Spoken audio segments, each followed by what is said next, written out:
Going into a supplement shop looking into hundreds of products when in reality you only need 2, especially for starters. Let's start with the first one on our list, and that is a protein powder. In 2023, the global protein powder market was valued at approximately $22 billion, and it's the second most researched supplement on the market with thousands of research studies and meta-analysis. The main benefits concluded from all these research studies are that protein supplementation will help you with muscle repair, also muscle growth, it will aid in recovery, and will help your performance. Safe to say that there are probably like thousands of different brands of protein powders, and here's what you can look for when buying one. Leucine is the most important component, which is an essential amino acid. That means that it cannot be produced by the body and you have to intake it through diet. Leucine content, like I previously stated, is a critical determinant of protein quality because it plays a critical role in stimulating the muscle protein synthesis via the mTOR pathway, which is crucial for muscle building and also for repairing of the muscle. A high quality protein typically contains 2.5 to 3 grams of leucine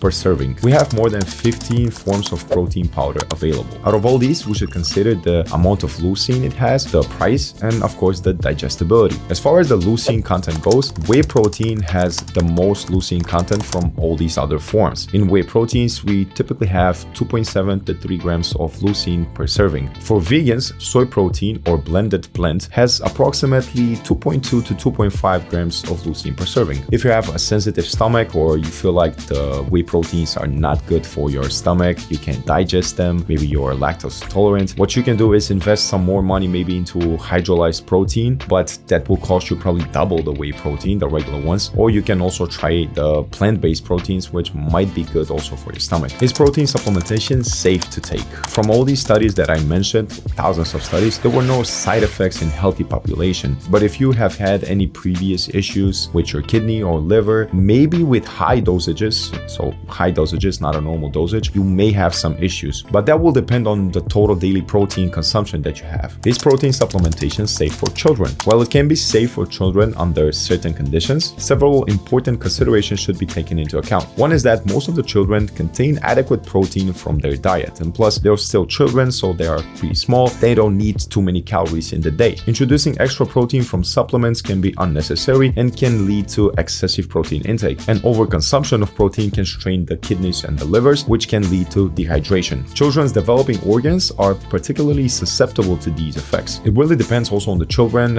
If the kid is involved in any kind of sport, maybe a swimmer, he burns a lot of calories throughout the day, and maybe additional protein to a supplement will be a good idea. Typically, starting from 12 and above is a pretty safe spot to start with. The regular dosage, maybe a bit lower than that, and then progressively increasing the dose. How many doses per day you should take? Honestly, it's best if you can stay within that 1 dosage per day, because you still need to take your nutrition, your macronutrients from real food, and this is still a supplement, an additional thing, so keeping it to 1 dose per day I think will be pretty ideal. But if sometimes you find yourself grabbing 2 doses per day because you didn't have the time to prepare a meal, you find it very fast, quickly, that you can just make a quick protein shake and intake, is not a big problem. Actually, there was a study where they let participants consume multiple servings per day for a whole year, and it showed no side effects in healthy population. But like I said, you need real food to intake the essential nutrients, so my advice is to stick to 1 dose and get the other amounts of protein from food. Maybe some days you can take 2 doses because you didn't have the time to prepare a meal. Don't think about it, it's not a problem. There are a lot of good quality proteins that are not very popular, but these 5 products are top 5 selling products, and they have been tested by a third party. And for all the athletes out there that are worried that their protein that are consuming maybe has some substances that will fail the doping test, you can use the Dymatize ISO 100, which is NSF certified for sports. That's all the necessary information you need on protein. Now let's talk about the second supplement that you need, and this is the most researched supplement on the market, creatine monohydrate. Creatine increases the availability of phosphocreatine in muscles, which is used to regenerate ATP cells during short bursts of high intensity exercise. Think of something like strength power, something that is high intensity and it's very short lasting, 0 to 10 seconds, like improving a 1 RM on a bench press, let's say. Also, here are 7 other benefits of creatine supplementation backed by research. Safe to say, creatine is the best supplement on the market for the price and for the benefits it will get you. Now, how much creatine should you intake on a daily basis? Most of the studies are done on the standard dose, which is 3 to 5 grams per day. But this extensive review by ISSN indicates that both short and long-term creatine supplementation, even up to 30 grams per day for 5 years, was safe and well tolerated in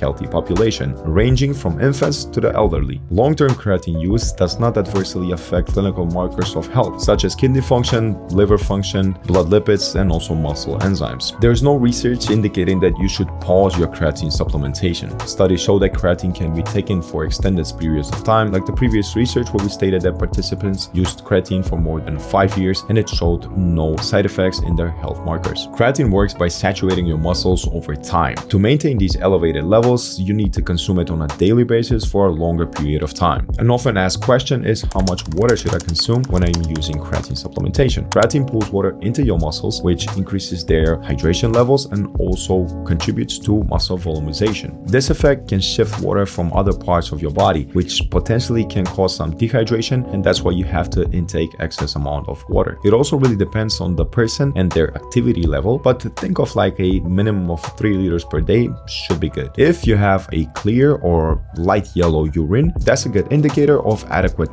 hydration. Darker urine, dry mouth, fatigue can all be indicators that you are dehydrated. So think about those things when you are consuming water, how much you should take, whether you should increase it or maybe decrease it a little bit. Selecting a high quality creatine monohydrate involves considering multiple factors such as purity, safety, and third-party testing. When it comes to purity, opt for supplements that contain pure monohydrate and not unnecessary additives. And as far as third-party testing goes, certifications like NSF Certified for Sports will make sure that this supplement is free of banned substances. You can also intake your creatine with carbohydrates. This can enhance its effectiveness because carbohydrates promote better absorption of the creatine into the muscles. Carbohydrates increase insulin levels, and insulin is a key factor in transporting creatine stores. There are also studies that show consuming your creatine with a simple sugar like dextrose or fructose will help increase creatine absorption. You can combine 50 to 100 grams of carbohydrates with your creatine, or what you can do is also mix it with your protein shake, which will have food sources that will be a carb source, or maybe you can just intake it with a fruit juice and have it before your workout. Is creatine safe for children? Again, it depends. The research for young adults is still developing, but the studies done by now have shown no side effects in healthy teens. Creatine has been prescribed for some teens with medical conditions, or maybe a teen that is involved in athletic sports. They can intake the regular dose of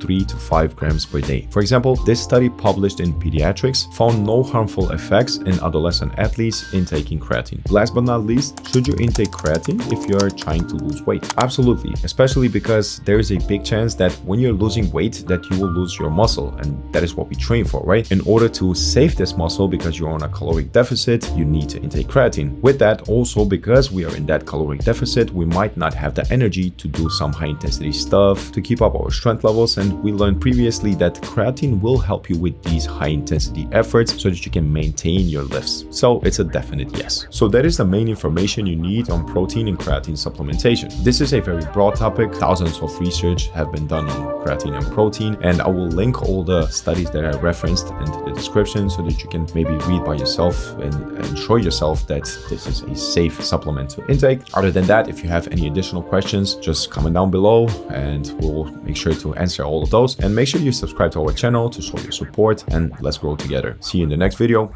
Peace.